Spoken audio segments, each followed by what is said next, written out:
नमस्कार दोस्तों, आज हम यूजीसी नेट की इकाई एक शिक्षण अभिवृत्ति के पेपर प्रथम शिक्षण अभिवृत्ति से संबंधित जो महत्वपूर्ण क्वेश्चन है उन क्वेश्चनों के बारे में अध्ययन करेंगे। पहला क्वेश्चन है, शिक्षण से क्या अभिप्राय है? शिक्षण से आप क्या समझते हैं? शिक्षण का क्या अर्थ है, क्या अभिप्राय है? सीखने में सहायक, शिक्षण की अंतःक्रिया, सीख देना, इनमें से कोई नहीं। तो इसका जो मुख्य अर्थ है वह सीख देना होता है। शिक्षण माने तो जो पढ़ाने वाला आदमी होता है। सीखने में सहायक, उसे तो सहायक सामग्री कहते हैं। शिक्षण की अंतःक्रिया ये अलग हो गया, इनमें से कोई नहीं। सीख देना भी वही बात होती है। जो अध्यापक जो पढ़ाता है उसे कहते हैं शिक्षण। तो अध्यापक हमको क्या देता है? सीख देता है। तो इसी को हम क्या कहते हैं? शिक्षण से अभिप्राय समझे सीख देना होता है। क्या अर्थ हो गया? सीख देना। शिक्षा का मूल उद्देश्य व्यक्ति के नैतिक एवं बौद्धिक सद्गुणों को आधार बनाना है। शिक्षा का मूल उद्देश्य क्या है? कि व्यक्ति के नैतिक और बौद्धिक सद्गुणों को आधार बनाना। तो नैतिक और बौद्धिक, नीति की बात भी और बुद्धि की बात भी। नीति और बुद्धि की बात कौन करता? अरस्तु करता है। तो ये परिभाषा हो जाएगी अरस्तु की, कि भाई नैतिक और बौद्धिक दोनों बातें कौन करता? अरस्तु करता है। तो इस प्रश्न उत्तर हो जाएगा अरस्तु। शिक्षा का मूल उद्देश्य व्यक्ति के नैतिक एवं बौद्धिक सद्गुणों का आधार बनाना है। तो नैतिक और जो बुद्धि की जो दोनों बात करेगा वो कौन होगा? अरस्तु। तो इसका हो जाएगा अरस्तु। शिक्षण से मेरा अभिप्राय बच्चे और मनुष्य के शरीर, मन और आत्मा में जो विद्यमान सर्वोत्तम गुणों का विकास करना है, ये कथन है। देखो, ऐसा कथन आ जाए जिसमें सर्वोत्तम विकास हो, शिक्षण से मेरे प्राय। तो यदि ऐसी परिभाषा है तो सीधे सीधे महात्मा गांधी पे कर दो। महात्मा गांधी क्या कहता है? सर्वोत्तम गुणों का विकास करने वाला। तो ये हो जाएगी परिभाषा महात्मा गांधी की। ऑप्शन नंबर इसमें सी, तीसरे में। शिक्षण वह संस्था है जिसका केंद्रीय तत्व ज्ञान का संग्रह करना है। यह कथन किसका? देखो, स्मिथ, रेमंड, गेज और फिलिप्स। अब इसमें देखो इसका उत्तर तो फिलिप्स है, लेकिन ये कैसे याद रखेंगे? केंद्रीय तत्व क्या संग्रह। शिक्षण वह संस्था है जिसका केंद्रीय तत्व ज्ञान का संग्रह। इसको कैसे याद रखेंगे? इसको याद रखने का एक तरीका है, फिलिप्स अपने क्या, फिलिप्स के क्या चलते हैं? बल्ब चलते हैं। फिलिप्स के क्या चलते हैं? बल्ब। और जो बल्ब क्या बीच में जलता है वो केंद्र भाग में जलता है, इसलिए केंद्रीय तत्व हो गया। तो ऐसी परिभाषा केंद्रीय तत्व बल परिभाषा कौन देगा? फिलिप्स हो जाएगा इसका उत्तर। ऑप्शन नंबर डी सही, 4 का। शिक्षण एक पारस्परिक प्रभाव है जिसका उद्देश्य दूसरे व्यक्तियों के व्यवहारों में अपेक्षित परिवर्तन लाना। अब देखो, हमने एक इसका जब परिभाषा पढ़ा था, देखा था, देखो इसमें रियांश है, गेज, महात्मा गांधी, पतंजलि। महात्मा गांधी तो होगा सर्वोत्तम, रियांश के भी आ जाएगी। देखो गेज क्या कह रहा है कि शिक्षण, उत्तर इसका गेज है। इसको कैसे याद रखेंगे? कि शिक्षण एक पारस्परिक प्रभाव है जिसका उद्देश्य दूसरे व्यक्तियों के व्यवहार में अपेक्षित परिवर्तन लाना होता है। ये कथन किसका? गेज का कथन है।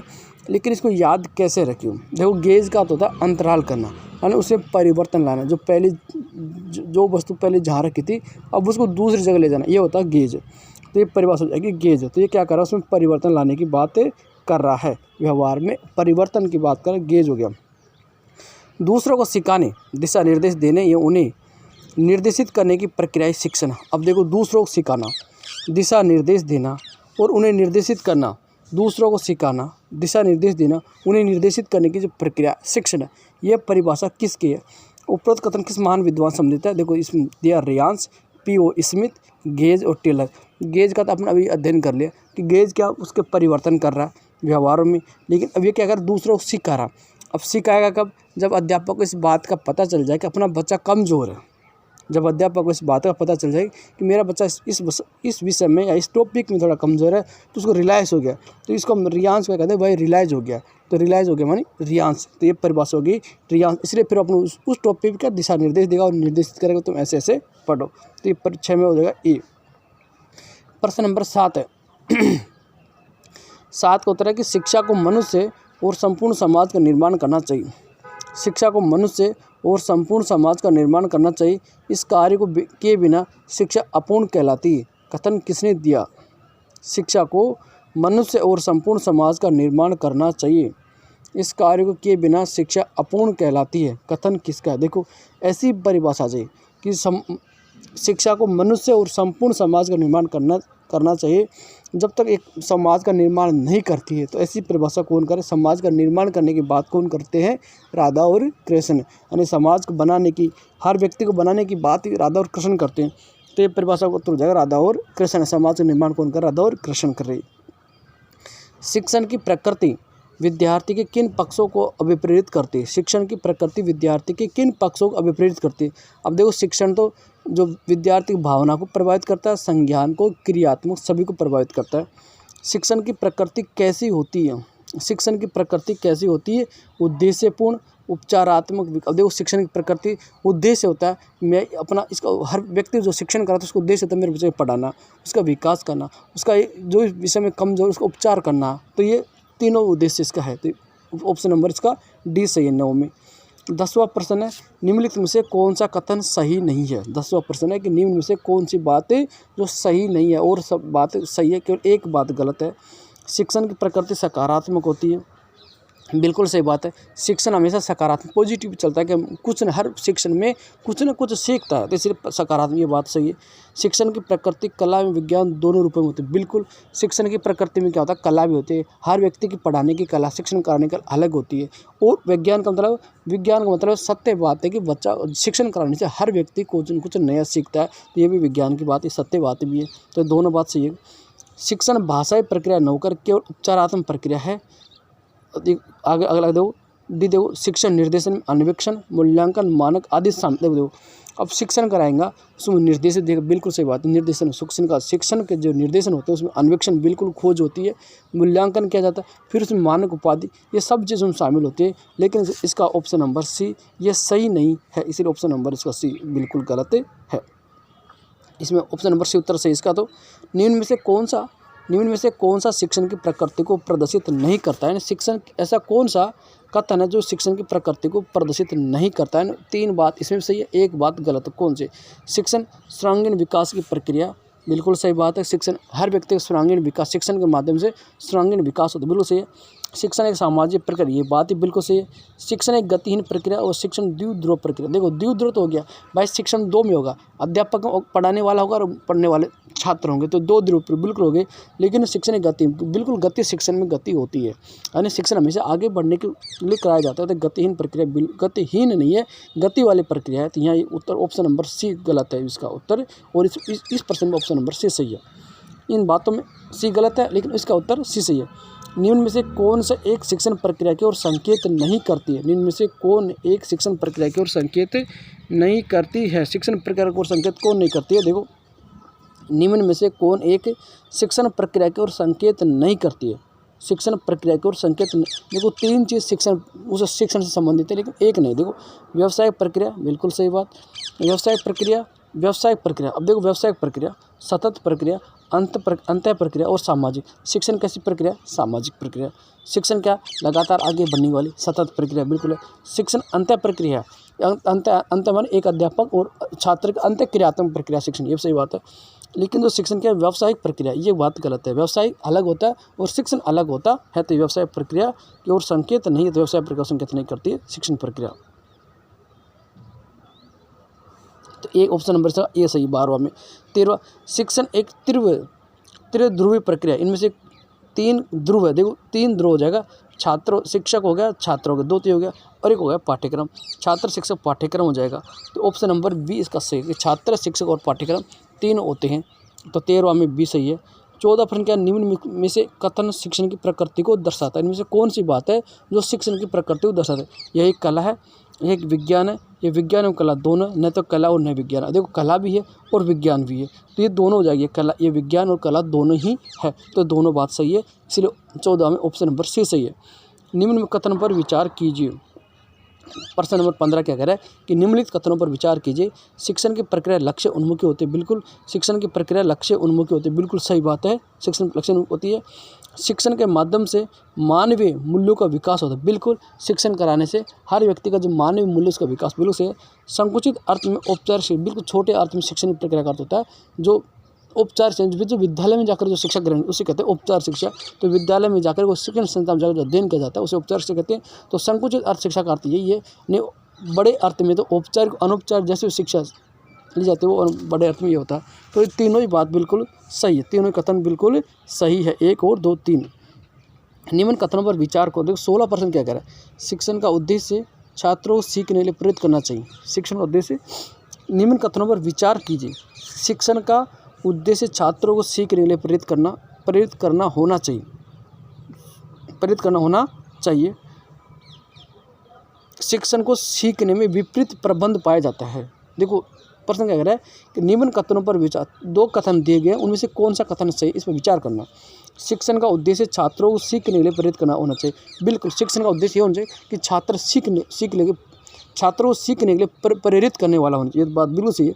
शिक्षण और सीखने में विपरीत प्रबंध नहीं, शिक्षण में और सीखने में विपरीत नहीं, बल्कि पारस्परिक संबंध पाया जाता है, अंतःक्रिया का संबंध पाया जाता है। तो ऑप्शन नंबर 2 इसमें गलत है और केवल ऑप्शन नंबर 1 इसका सही उत्तर है। तो 16 में ए उत्तर सही है। 17 क्या कहते हैं, शिक्षण के उद्देश्य से संबंधित प्रश्न है। निम्न में से कौन से शिक्षण का केंद्र बिंदु होता है। देखो शिक्षण का केंद्र बिंदु, इसकी ऐसी परिभाषा केंद्र बिंदु परिभाषा दी थी फिलिप्स ने। निम्न में से कौन शिक्षण का केंद्र बिंदु कौन होता है। अब देखो शिक्षण का अध्यापक होता है, बालक होता है, विषय होता है समाज। अब हमारा जो शिक्षण का जो हम पढ़ाते हैं अध्यापक होता है, उसका केंद्र बिंदु क्या होता है, बालक, कि उसका जो बालक है उसको समझ में आना चाहिए। इस प्रकार का शिक्षण करें तो केंद्र में लिया जाता है बालक को। इस ऑप्शन नंबर 20 17 में 20 सही है। शिक्षा का उद्देश्य निम्नलिखित में से कौन कौन है। शिक्षा का उद्देश्य निम्नलिखित में से कौन कौन है, यानी कौन सा उद्देश्य इसके है। शिक्षक की क्षमता का विकास करना, शिक्षा का उद्देश्य शिक्षक की क्षमता का विकास करना, माता पिता की क्षमता का विकास करना, कक्ष वातावरण को बनाए रखना, बालक में सृजनशीलता को बढ़ावा देना। बिल्कुल सही बात। देखो शिक्षा के उद्देश्य निम्नलिखित में से कौन है। शिक्षा कौन लेता है, शिक्षा बच्चा लेता है, अध्यापक शिक्षण कार्य कराता है। तो शिक्षा का उद्देश्य क्या है, मेन उद्देश्य शिक्षा का होता है कि जो उसको पढ़ने वाला, जो बालक पढ़ता है वो बालक में क्या उसको निर्माण करने वाली प्रवृत्ति है, उसको सृजनशील यानी कोई हर चीज़ को निर्माण कर सके, वो सृजनात्मकता की प्रवृत्ति का विकास कर सके। शिक्षक क्षमता विकास नहीं करते, माता पिता के नहीं करे, कक्षा का नहीं करते, बल्कि शिक्षा का उद्देश्य ये होता है जो बालक जो पढ़ रहा है उसके अंदर सृजनशीलता का विकास कर सके, ये इसका उद्देश्य होता है। आगे देखो प्रश्न नंबर 19 है, मूल्य शिक्षा का उद्देश्य निम्नांकित में से किस पर संकेंद्रित कर अच्छी तरह से पूरा किया जा सकता है। मूल्य शिक्षा का उद्देश्य निम्नांकित में से किस पर संकेंद्रित कर अच्छी तरह से पूरा किया जाता है। समाज में व्यापक सांस्कृतिक प्रथाओं पर, बिल्कुल गलत बात है। समाज व्यापक प्रथा पर आधार कोई नहीं होनी चाहिए। किसी समाज समूह द्वारा निधन आचरण के मान, बिल्कुल नहीं, ये बात बिल्कुल। मानवीय मूल्यों के प्रति संवेदना और धार्मिक तथा नैतिक, ये धार्मिक बातें गई, प्रथाएं गई, निधन आचरण के, बल्कि क्या मानवीय मूल्यों के प्रति संवेदना। ऑप्शन नंबर 19 में सी उत्तर सही इसका, मानवीय मूल्यों के प्रति संवेदना। शिक्षण उद्देश्य के आधार पर शिक्षण को वर्गीकृत किया जाता है। शिक्षण उद्देश्य के आधार पर शिक्षण को वर्गीकृत किया जाता है। ज्ञानात्मक, भावात्मक, क्रियात्मक शिक्षण में, दार्शनिक, मनोवैज्ञानिक, सांस्कृतिक शिक्षण में, आध्यात्मिक, भौतिक व मानसिक शिक्षण में। तो इसका उत्तर आएगा शिक्षण उद्देश्य के आधार पर शिक्षण को ज्ञानात्मक, भावात्मक और क्रियात्मक 2 भागों में बांटा। ज्ञानात्मक, भावात्मक और क्रियात्मक। मनोवैज्ञानिक, सांस्कृतिक को शिक्षण होता है, आध्यात्मिक, भौतिक को शिक्षण होता है, बल्कि ज्ञानात्मक ज्ञान क्षेत्र से, उसकी भावना क्षेत्र से, उसकी क्रिया क्षेत्र से, 3 क्षेत्र से शिक्षण का संबंध है। तो ज्ञानात्मक, भावात्मक, क्रियात्मक शिक्षण हो गया। ऑप्शन नंबर ए, 20वां ऑप्शन नंबर ए बिल्कुल सही है। स्मरण शक्ति शिक्षण का स्तर किस प्रकार होता है। स्मरण शक्ति, समझ और विचार संबंधी प्रश्न। देखो निम्न में से कौन शिक्षा जगत में शिक्षण 3 स्तरों में शामिल है।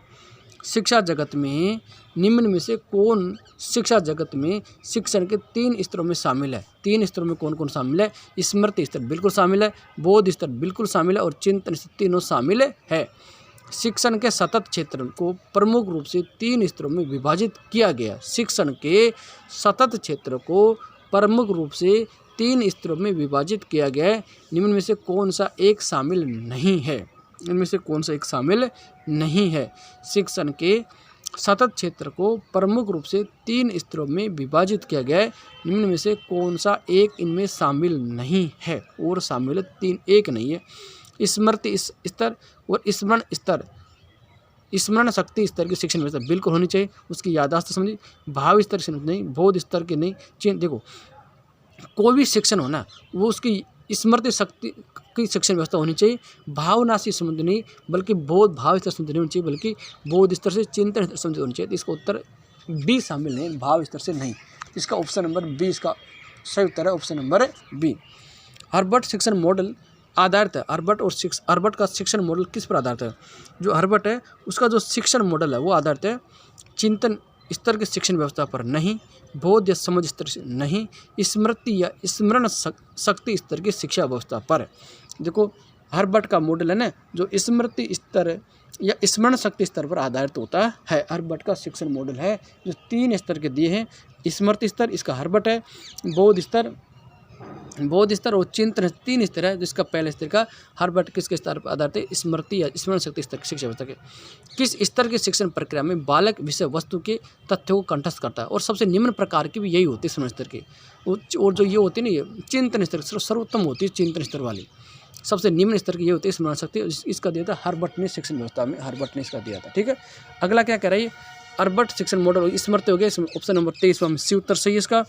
चॉइस क्या कह रहा है? किस स्तर की शिक्षण प्रक्रिया में बालक विषय वस्तु के तथ्यों को कंठस्थ कर लेता है? कंठस्थ किस में करेगा? तो कंठस्थ तो इसमें करेगा, यादाश्त वाले में करेगा, तो स्मरण शक्ति आ जाएगा। चॉइस में इसका बी उत्तर सही रहेगा। स्मृति या स्मरण शक्ति की शिक्षण प्रक्रिया में बोध। निम्न में से कौन सा कथन सत्य नहीं है?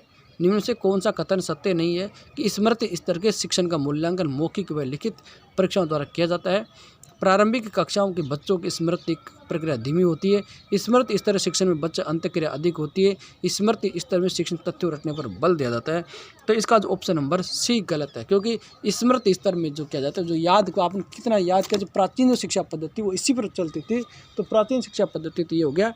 तो इसका तो ऑप्शन ए सही है और बी सही है, लेकिन इसमें अंतक्रिया नहीं होती है, इसके अंदर अंतक्रिया नहीं होती आपस में, इसमें अंतक्रिया नहीं होती, इसलिए इसका ऑप्शन नंबर सी इसका सत्य नहीं है। सी ऑप्शन नंबर 25 में सी उत्तर सही है।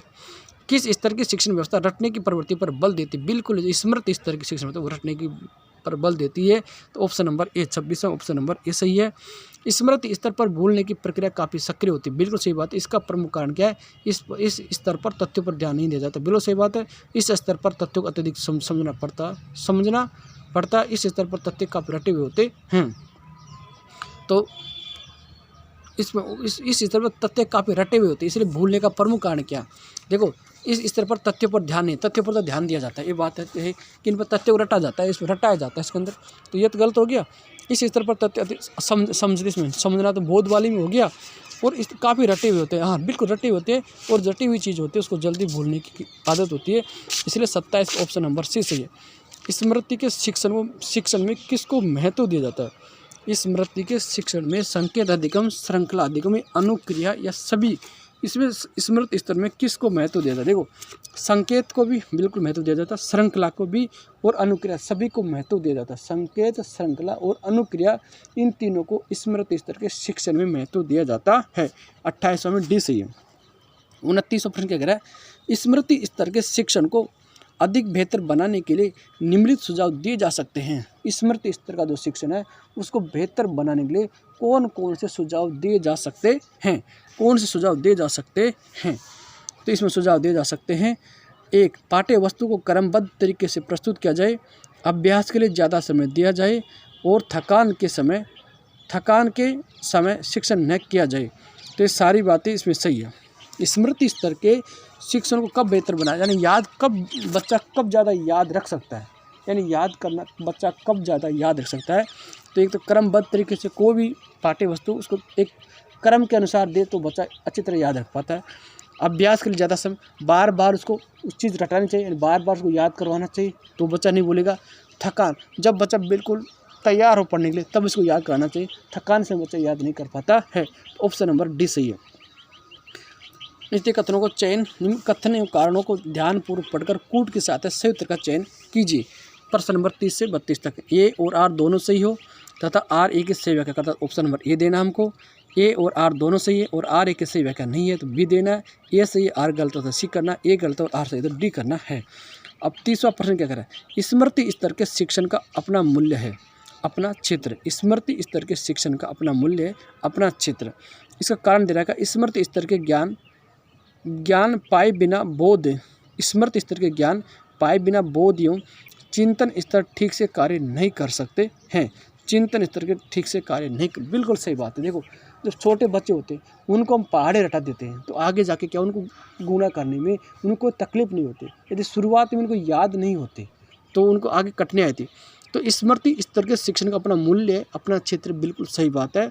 और स्मृति स्तर के ज्ञान के बिना, ज्ञान पाए बिना बोध एवं चिंतन, पहले सबसे पहला स्मृति, उसका बाद में बोध होता है, उसके बाद में चिंतन होता है। तो वो तीनों ही सफल नहीं होंगे जब तक स्मृति नहीं है। तो भाव ये दोनों, तो ये दोनों, ये भी सही है और आर भी सही है, दोनों सही है। और ए आर की सही व्याख्या, आर और आर ए की सही व्याख्या, इसलिए ऑप्शन नंबर 30वां में ये उत्तर सही आएगा। 30वां में क्या सही आएगा? ए उत्तर। 31 क्या कह रहा है? स्मृति स्तर के शिक्षण में, स्मृति स्तर के शिक्षण में पाठ्य वस्तु को सरलता से कंठस्थ कर लेने पर बल दिया जाता है। बिल्कुल सही बात है।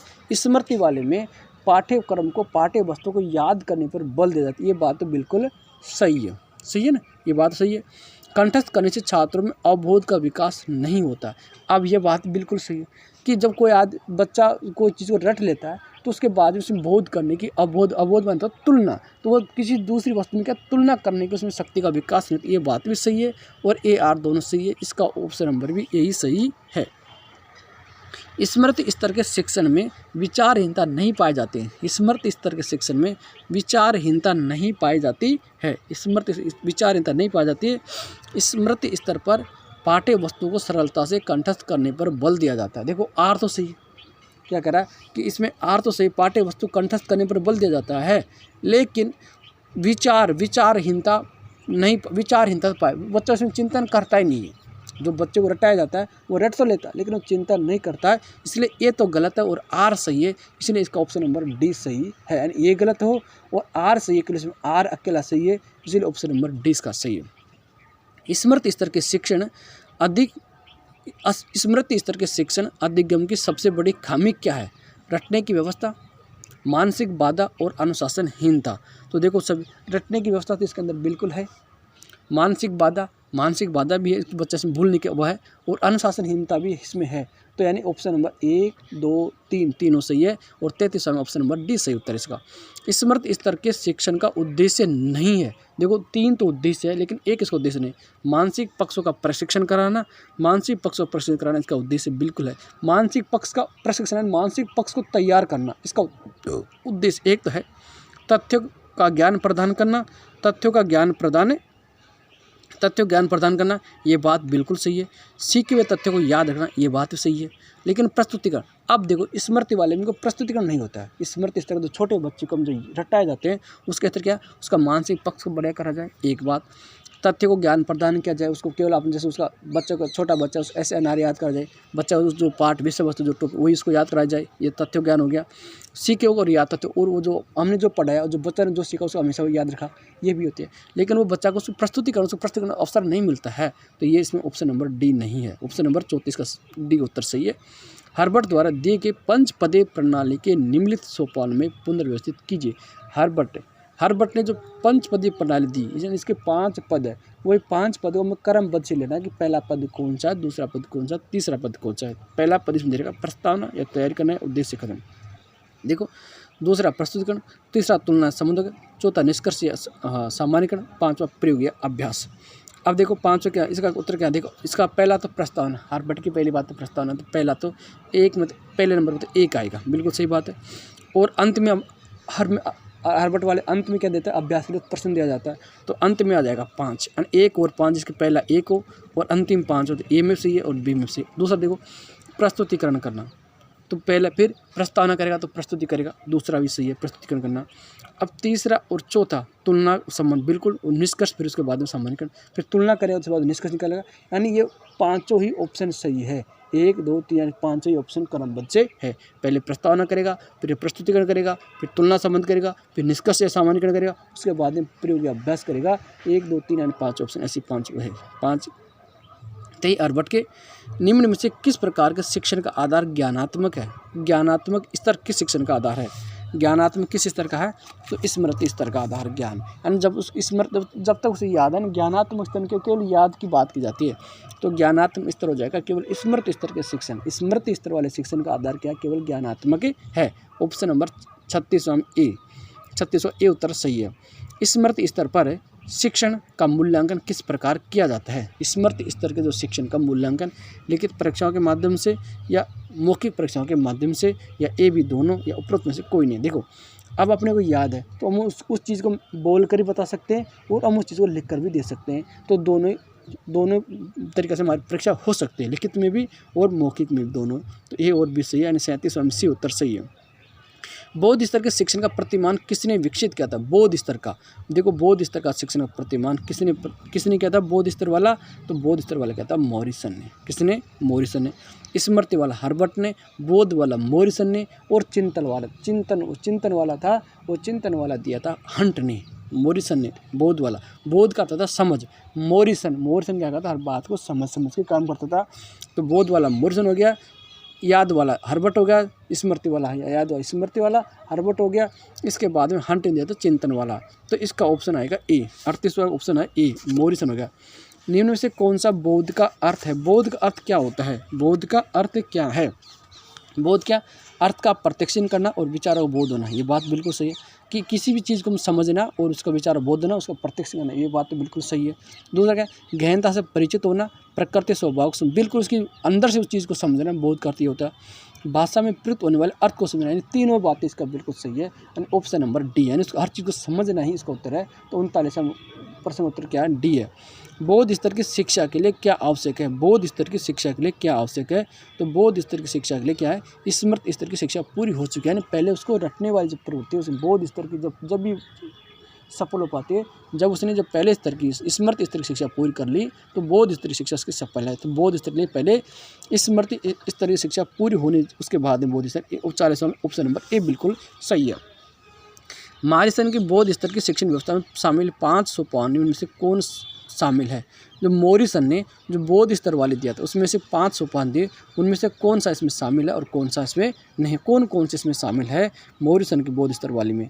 अब देखो अन्वेषण, बिल्कुल अन्वेषण करता, एक तो अन्वेषण हो गया, एक प्रस्तुतिकरण इसमें देता है, प्रस्तुतिकरण वो भी देता है, परिपाक और वर्णन करना, यानी चारों बातें मॉरिसन की बौद्ध में वह चीज़ का वो आदमी समझ जाएगा, उसके बाद में वर्णन करेगा उस चीज़ का, उसका वो प्रस्तुत भी करेगा, उसका परिपाक भी करेगा, उसका अन्वेषण भी, चारों बातें हैं, ये चारों बातें इसके शामिल है। 41वां में डी बिल्कुल सही 4।